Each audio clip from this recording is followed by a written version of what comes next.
Too often when we hear about measuring the impact of technology in schools, the big E word comes up. Our kids are more engaged. I actually had a debate at the dinner table last week with the kids love the computers, they're engaged. You know, is that the best we can do? Is that really the best we can do? Because I think for decades now, we've been burdened by what I've called a plague of low expectations about what technology makes possible. And the people in this room can do something about that. You are the people who understand what's possible. You are the people who are at the pointy end of this.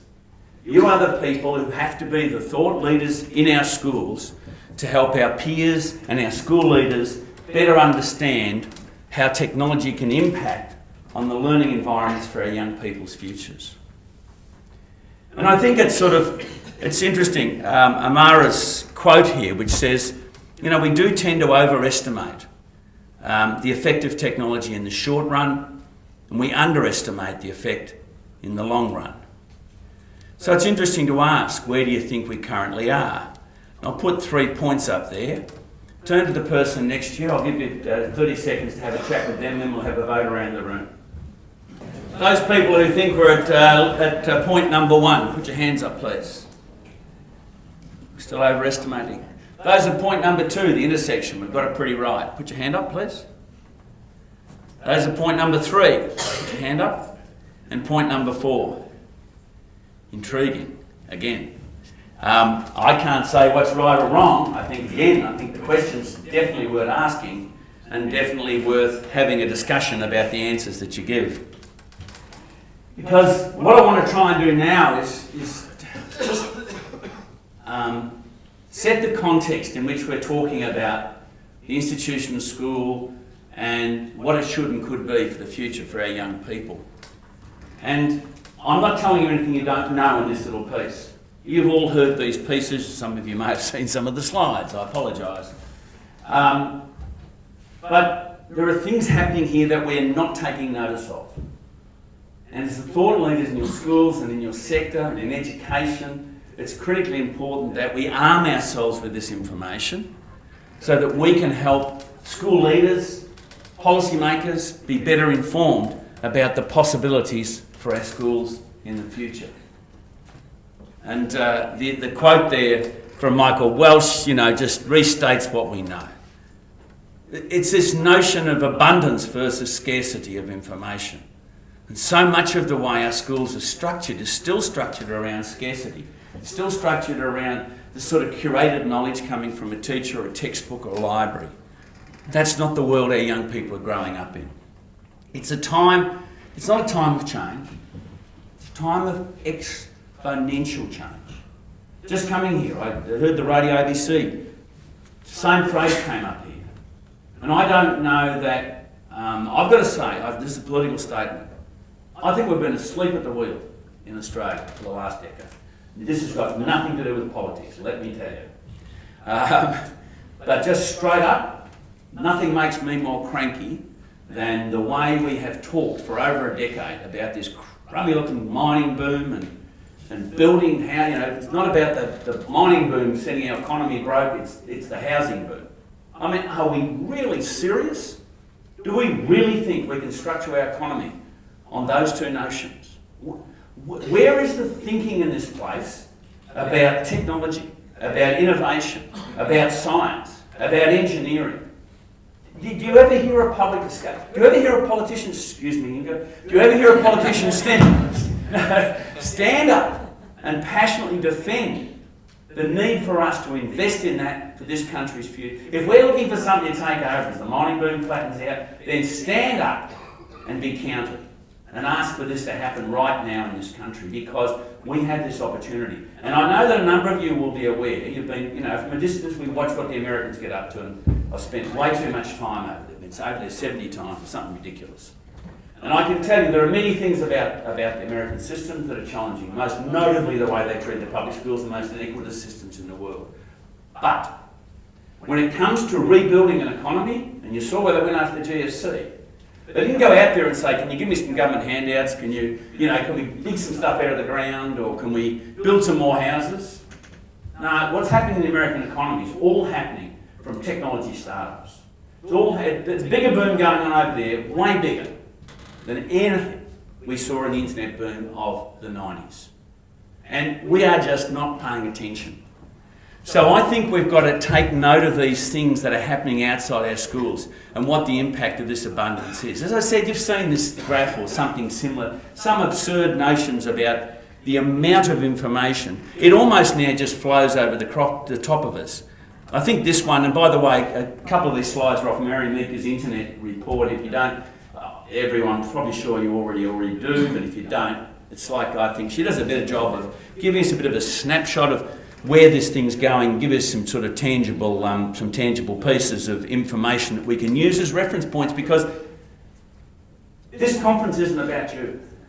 It's about what you take away and share with your peers, and most particularly it's about what you share with your district leaders, your school leaders, your policy leaders, because you're the thought leaders.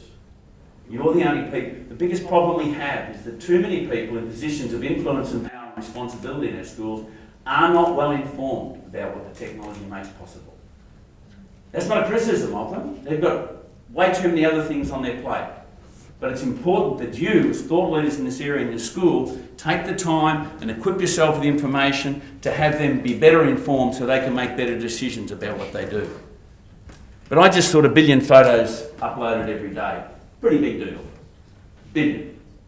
1 billion. And look at that. Talk about exponential growth. This isn't coming back from where I started, back in the 80s. This is coming 2007. That's 6 years. That's ridiculous.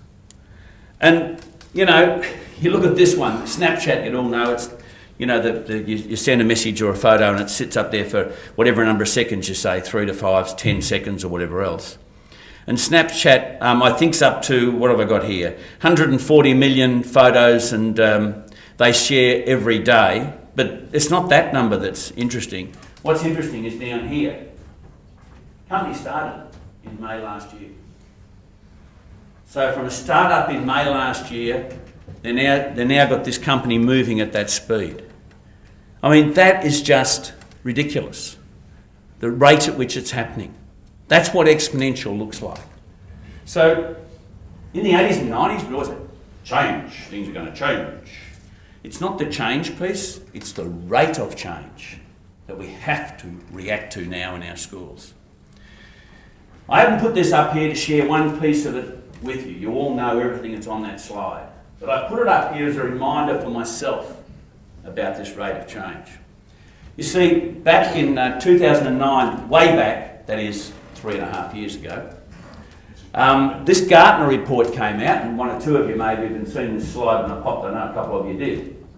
And it told us how the demand for business for what we were calling then Web 2 solutions was ever growing, and we were going to see businesses using blogs, wikis and podcasts at that level. It doesn't matter what the rate is. The point is, it was a novelty, it was a big aha 3.5 years ago. That is when your year 10 kids were just entering high school. In the time they've been halfway through your school, we've seen an explosion, an avalanche, and I've got to say, a revolution in the way industry now embraces these technologies. And I don't have time in this keynote, but again, I can only defer to people like Meeker's reports and others.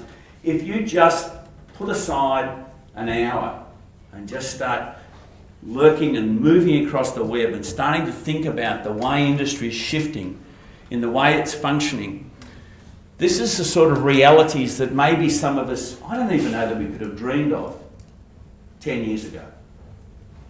So we can't sit by and we can't be spectators. This isn't a time for us to look at it and applaud on the sidelines. It's a time for us to do something about it.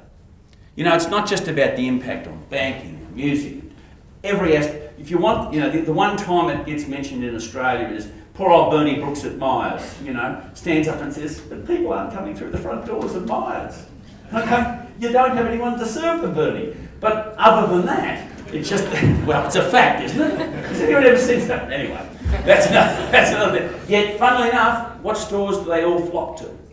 Apple stores. So it's got nothing to do with the bricks and mortar. Right? It's got to do with the way people are reacting. Look at another industry.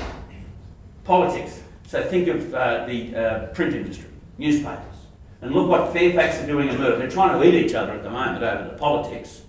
But just the backstories between Murdoch just throwing Kim Williams out of News Limited and why he threw him out, and what's his name's doing over at Fairfax and the way he's reacting and the way they're putting paywalls up to each other, and where's journalism going to be going and how we're going to fund that. What happens when we don't have any?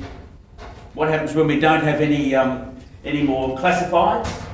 What's been the impact of all that? Obviously, some people are paying attention. They're not asleep either. So, you know, these are things that are just happening before our eyes, and they're things we have to be aware of.